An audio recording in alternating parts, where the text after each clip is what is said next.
la mobilisation des retraites. La mobilisation des retraites. 64 ans, 43 annuités, c'est ce qui devrait ressortir de la déclaration d'Elisabeth Borne demain. Est-ce qu'il faut manifester contre ce projet? Vous êtes contre politiquement, est-ce que vous iriez dans la rue? Moi, je suis à la tête d'un mouvement politique qui est le premier groupe d'opposition à l'Assemblée nationale, le Rassemblement national. Donc nous allons mener l'opposition à ce projet de loi.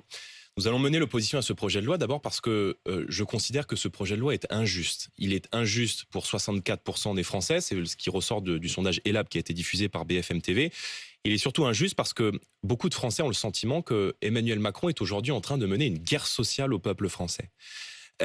Cette réforme, d'abord, elle ne se justifie pas économiquement. Le système des retraites n'est pas en péril. Alors, c'est un mensonge. C'est un mensonge. Ça dépend d'où vous vous de le placez, dire. quoi. Le rapport du Conseil d'orientation des retraites, il nous dit une À chose très 2-3 ans, claire. il dit quand même qu'on va passer en déficit.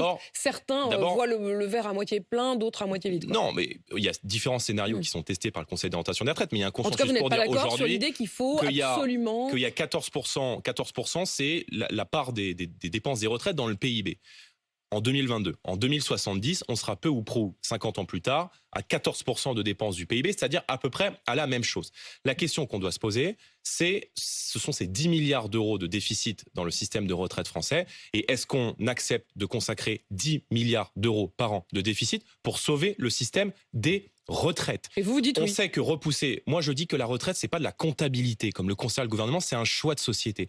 Et je pense que aujourd'hui il y a d'innombrables Français qui nous écoutent ce matin, qui se demandent comment est-ce qu'ils vont faire aujourd'hui pour travailler jusqu'à ne serait-ce que 62 ans et pas seulement 64 ans. Regardez la génération de mes parents. Mes parents sont nés respectivement en 62 et en 68.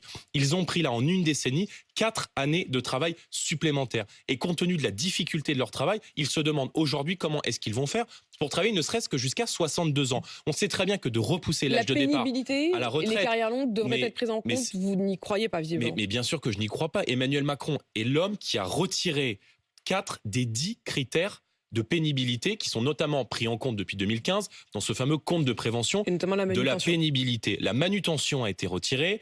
L'exposition aux produits chimiques a été retirée, donc on voit bien que c'est là, si vous voulez, c'est le système de retraite à la schlag. C'est d'une brutalité inouïe pour des millions de gens. On sait très bien que de repousser l'âge de départ à la retraite va entraîner un effort supplémentaire qui va peser sur les plus modestes.